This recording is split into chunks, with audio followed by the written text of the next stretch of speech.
Ekonomi Indonesia sedang tidak baik-baik saja. Hal ini salah satunya tampak dari banyaknya fenomena pemutusan hubungan kerja atau PHK yang melanda sejumlah perusahaan di Indonesia dalam beberapa waktu terakhir. Ditambah lagi sejumlah indikator ekonomi Indonesia memang menunjukkan pelemahan. Angka pertumbuhan ekonomi Indonesia di kuartal ketiga 2024 hanya 4,95% secara tahunan. Terlemah dalam 4 kuartal terakhir dan lebih rendah dari perkiraan para ekonom yang memproyeksikan angka pertumbuhan ekonomi setidaknya mencapai 5%. Selain itu, indikator yang paling jelas adalah kinerja sektor manufaktur Indonesia yang masih lesu atau terkontraksi. Ini terlihat dari angka Purchasing Manager Index atau PMI manufaktur yang masih berada di bawah ambang batas 50 dalam 5 bulan beruntun. Hal ini pula yang terefleksikan dengan banyaknya fenomena PHK yang terjadi, khususnya di sektor manufaktur. Karena faktanya, sebagian besar perusahaan yang melakukan PHK karyawan memang bergerak di sektor manufaktur. Wakil Menteri Ketenagakerjaan Immanuel Ebenezer mengungkap jumlah korban PHK hingga Desember 2024 telah mencapai sekitar 80.000 orang. Dan menurutnya, jumlah itu berpotensi meningkat dalam waktu dekat karena ada puluhan perusahaan yang berpotensi melakukan PHK. Berdasarkan data yang diterima Kementerian Ketenagakerjaan, jumlahnya mencapai 60 perusahaan. 80 ribuan ya. Belum lagi kemarin saya diskusi dengan beberapa kawan-kawan, ada sekitar 60 perusahaan yang akan melakukan PHK, dan ini kan mengerikan sekali gitu loh. Di tengah maraknya fenomena PHK di sektor manufaktur, di tahun 2024 ini, Indonesia juga digemparkan dengan ambruknya raksasa tekstil asal Solo, yakni PT Sri Rejeki Isman atau yang lebih dikenal dengan sebutan Sritex.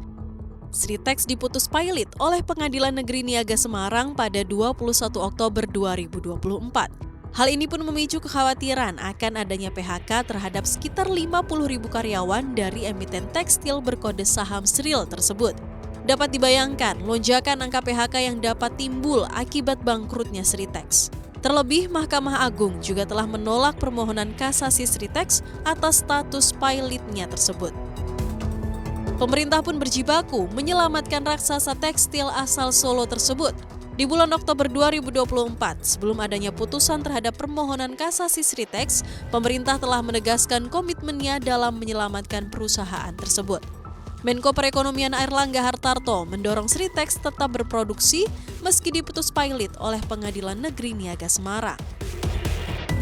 Tadi rapat dengan Bapak Presiden, yang pertama tentu beliau ingin update mengenai situasi terkini, mengenai situasi industri tekstil, salah satunya Sritex, dan arahannya beliau agar perusahaan tetap berjalan, kemudian nanti dicarikan jalan teknisnya dicarikan. DPR pun turut mendorong pemerintah untuk serius dalam penyelamatan Sritex. Wakil Ketua Komisi 7 DPR RI Rahayu Saraswati Joyo Hadikusumo mengungkapkan yang menjadi fokus utama terkait urgensi penyelamatan Sritex adalah para karyawan emiten tekstil tersebut. Kami sebenarnya menagih janji di mana Pak Presiden bersama dengan para menteri menyatakan akan melakukan segala upaya untuk menyelamatkan para karyawan. Ya, ini fokus utamanya. Ini bukan berarti dua hal yang berbeda. Ini kita tidak menyatakan menyelamatkan Sritex itu sendiri karena sudah ada putusan pilot. Walaupun sekarang memang ada pengajuan ya peninjauan kembali atau PK atas putusan tersebut, tetapi kalau kita bicara dengan para pakar hukum sepertinya itu hanya mengulur waktu. Menteri Ketenagakerjaan Yasir Lip pun sebelumnya telah menegaskan bahwa yang menjadi perhatian utama pemerintah dalam kasus kebangkrutan Sritex adalah adanya potensi PHK massal. Karena itu pemerintah pun berupaya mencegah terjadinya hal tersebut.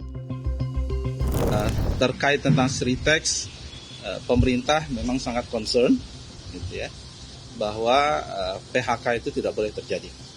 Itu yang poin nomor 1. Ya. Jadi kita juga meminta bahwa Sritex harus tetap berproduksi seperti biasa, gitu ya. Dan kemudian kita juga minta agar semua karyawan tetap tenang, karena pemerintah akan memberikan solusi yang terbaik buat mereka. Terkait fenomena PHK yang marak terjadi di sektor manufaktur khususnya tekstil, Wakil Menteri Ketenagakerjaan Immanuel Ebenezer menyoroti soal Peraturan Menteri Perdagangan atau Permendak Nomor 8 Tahun 2024 tentang kebijakan dan pengaturan impor sebagai salah satu penyebab memburuknya kondisi industri tekstil. Bagi sejumlah pihak di industri tekstil, peraturan itu dinilai terlalu meringankan impor barang jadi. Memang ada beberapa kritikan soal sumber dari masalah ini. Ini ya kawan-kawan yang memberi masukan ke saya, entah itu pengusaha, entah itu kawan-kawan serikat pekerja, dia bilang bahwa sumbernya itu adalah Permendak Nomor 8, lalu meringankan yang namanya impor barang jadi. Itu dari kawan-kawan itu ya keluhannya ke saya. Tapi saya sampaikan, semoga apa yang saya sampaikan ini bisa didengar ke lembaga kementerian yang mengeluarkan permen itu. Namun Menteri Perdagangan Budi Santoso membantah jika aturan itu dianggap menjadi penyebab adanya importasi ilegal yang menjadi beban industri tekstil. Tetapi Budi juga menyebutkan bahwa evaluasi terhadap suatu aturan dapat dilakukan setiap saat. Permendak 8 nggak ada masalah, ini kan mungkin ini aja karena mungkin video nggak tahu ya aturan seperti apa, mungkin karena itu aja. Tapi kan sekarang kalau udah tahu ya sudah kan udah selesai. Revisi apanya? Jadi kalau Permendak 8 itu kan memang review itu setiap saat bisa dilakukan. Ini kan sebenarnya ramai mengenai tekstil kan? Nah, kan Permendak 8 itu justru melindungi industri tekstil.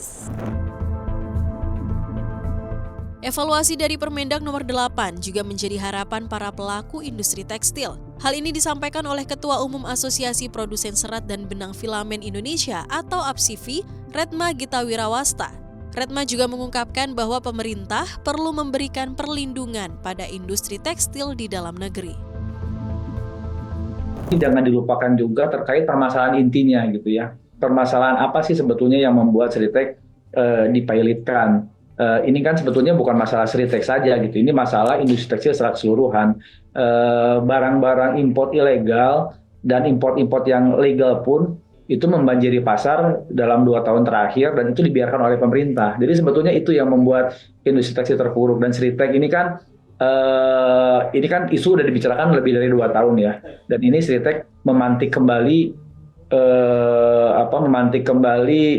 fokus pemerintah terhadap sektor ini. Padahal ini kan sudah terjadi lebih dari 2 tahun, di mana dalam 2 tahun ini selama itu ribuan, mungkin sudah lebih dari 200.000 pekerja yang di PHK. Kemarin kita rilis juga ada 30 perusahaan yang sudah full stop gitu ya.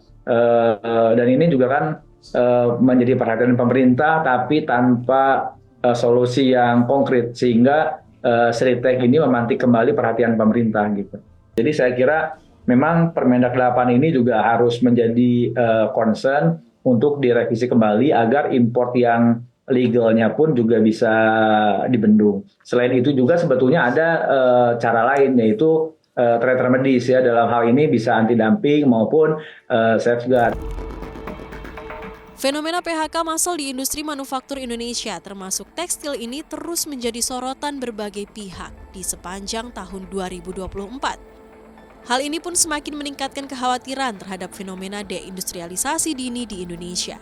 Sejumlah tokoh seperti Deputi Bidang Ekonomi Kementerian PPN Bappenas Amalia Adininggar Widyasanti serta ekonom senior yang juga Gubernur Bank Indonesia periode 2003 hingga 2008 Burhanuddin Abdullah telah menyoroti fakta soal turunnya kontribusi sektor industri manufaktur terhadap PDB Indonesia secara signifikan dalam beberapa tahun belakangan yang dinilai menjadi indikator kuat fenomena deindustrialisasi dini.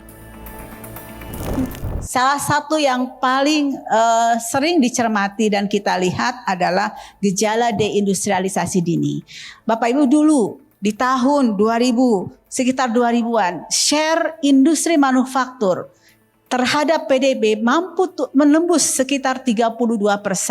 Tetapi kemudian setelah zamannya commodity boom, kita terlena dengan biasa yang disebut dengan Dutch disease, sehingga kemudian terjadilah deindustrialisasi dini.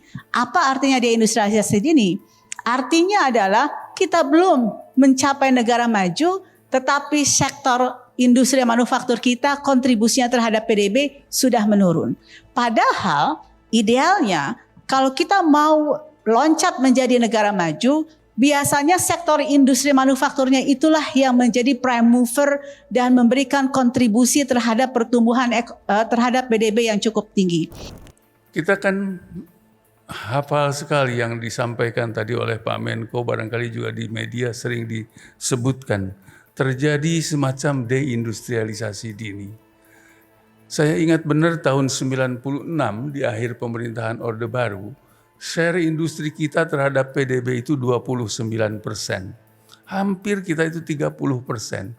Kalaulah kita sampai 30%, kita dapat predikat waktu itu negara industri. Karena kata UNIDO, United Nations Industrial Development Organization, kalau 30 ke atas itu kita negara industri. 20 sampai 30 industrializing country. Kurang dari 20 pra-industri. Nah sekarang ternyata kita dari 29 sudah turun ke 18. 18 itu pra-industri. Dan 18 itu adalah angka tahun 71 pada saat awal-awal pemerintahan Soeharto dulu. Sehingga ini sangat menyulitkan kita, apalagi dengan situasi sekarang ini barangkali ada 48% barang manufaktur itu dibuat oleh Cina dengan kualitas yang lebih baik dan harga yang lebih murah. Jadi andai kata kita pun bisa mencari apa barang manufaktur yang bisa kita buat dengan lebih baik, belum tentu lebih murah.